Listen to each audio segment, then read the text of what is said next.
We are going to start our new topic and our topic is Shikmic acid pathway.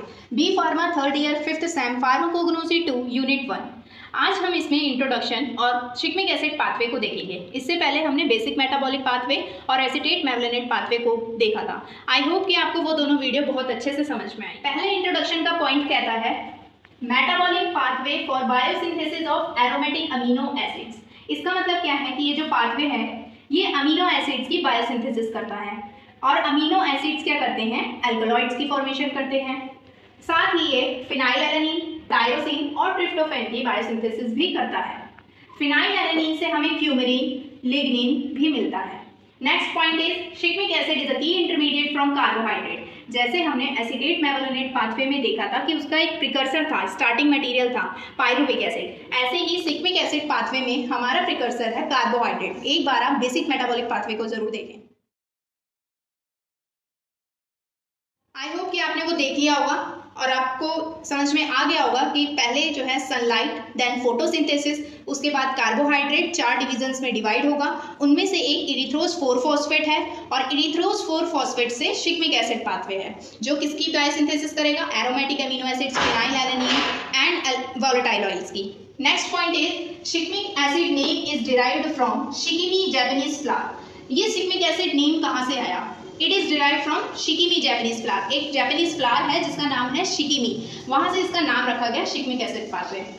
Next point is occurs in plant, bacteria, fungi but not in animals. ये plants में होता है, bacteria में होता है, fungi में होता है, लेकिन एनिमल्स में नहीं होता। एक्सेप्शन है animal. Next point is significance कि यूजेस क्या क्या है, एप्लीकेशंस क्या क्या है। बायोसिंथेसिस फॉर ग्लाइकोसाइड, ग्लाइकोसाइड की बायोसिंथेसिस करता है। बायोसिंथेसिस ऑफ एल्कलॉइड्स, एल्कलॉइड्स की बायोसिंथेसिस करता है। Biosynthesis of amino acids, aromatic amino acids की भी ये बायोसिंथेसिस करता है। अगर हम शिकमिक एसिड के स्ट्रक्चर की बात करें तो इसमें एक बेंजीन रिंग होता है, 3 हाइड्रोक्सी ग्रुप होते हैं यानी कि OH ग्रुप, और साथ में एक ऑर्थो पोजीशन पे कार्बोक्सिलिक ग्रुप होता है, मतलब COOH ग्रुप। और आपको इसका स्ट्रक्चर इस तरीके से भी दिखेगा और कहीं कहीं जगह उस तरीके से भी दिखेगा। दोनों में से कोई भी स्ट्रक्चर बना सकते हो। नेक्स्ट हम इसके पाथवे को देखेंगे।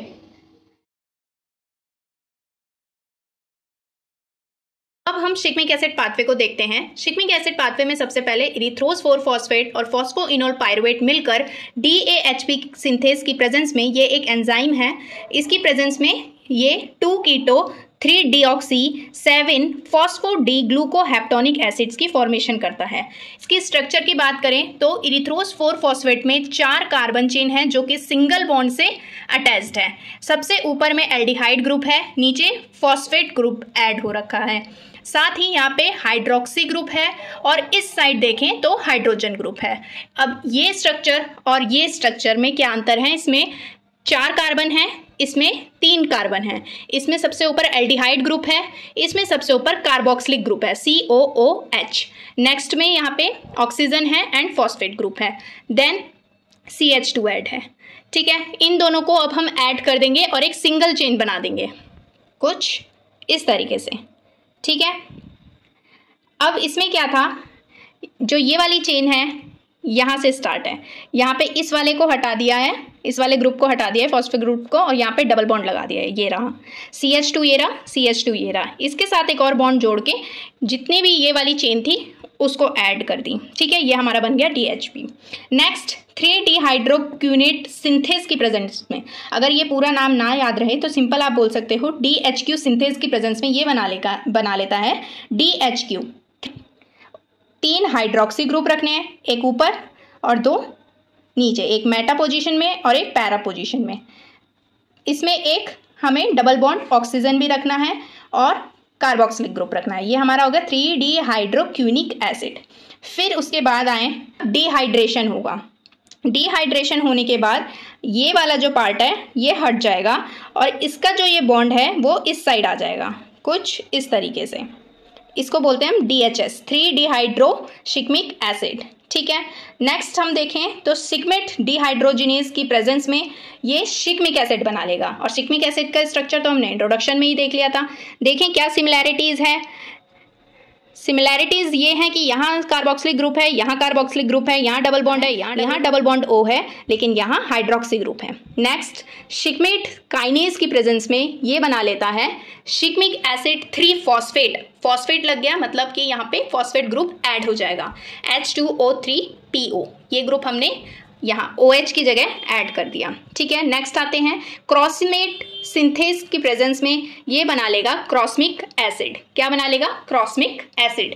क्रॉसमिक एसिड का स्ट्रक्चर अगर ना याद रहे तो आप सिर्फ नाम लिख सकते हैं क्रॉसमिक एसिड। देन क्रॉसमेट म्यूटेट की प्रेजेंस में ये बना लेगा प्रिफेनिक एसिड। एसिड का स्ट्रक्चर आपको याद करना पड़ेगा। प्रिफनेट डिहाइड्रोस की प्रेजेंस में ये phenyl pyruvic acid and para hydroxy phenyl pyruvic acid की फॉर्मेशन करता है। ऊपर कार्बोक्सिलिक ग्रुप, फिर एक कार्बन की चेन, उसके साथ डबल बॉन्ड O, फिर एक CH2 ग्रुप और नीचे बेंजीन रिंग।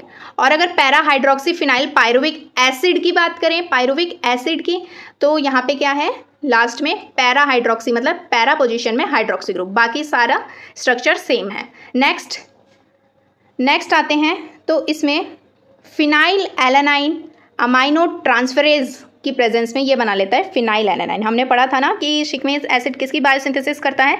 फिनाइल एलानिन की बायोसिंथेसिस करता है, टायरोसिन की करता है, ट्रिप्टोफैन की करता है। तो ये रहा हमारा फिनाइल एलानिन का स्ट्रक्चर। इसमें क्या हुआ, अगर आप ध्यान से देखो, रिडक्टिव अमाइनेशन हुआ, मतलब NH2 ग्रुप ऐड हो गया और जो डबल बॉन्ड ऑक्सीजन ग्रुप था वो रिमूव हो गया। और ऐसे ही इस साइड देखें तो टायरोसिन अमाइनो ट्रांसफरेज की प्रेजेंस में इसने टायरोसिन की फॉर्मेशन कर दी।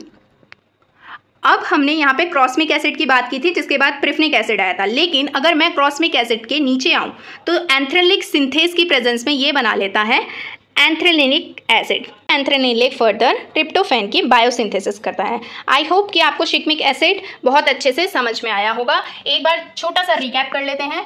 इरिथ्रोज four phosphate plus phosphoenolpyruvate in the presence of DAHP synthase, it forms 2-keto 3-deoxy 7-phospho-D-gluco heptonic acids. Then in the presence of dehydroquinate synthase, it forms DHQ, which is known as 3-dehydroquinic acid. And then there will be removal of water, which is known as dehydration, and it forms DHS. From DHQ it forms DHS, which is known as dehydroshikmic acid. Then in the presence of shikmate dehydrogenase, it forms shikmic acid. Shikmic acid further in the presence of shikmate kinase forms shikmic acid 3-phosphate. After that, in the presence of crossmate synthase, it forms crossmic acid. Then crossmate mutate helps to form prifnic acid. Then prifnate dehydrose helps to form phenyl pyruvic acid and para hydroxyphenyl pyruvic acid.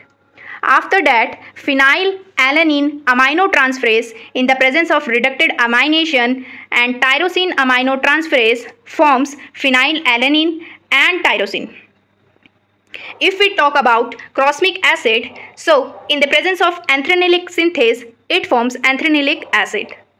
And further it forms tryptophan.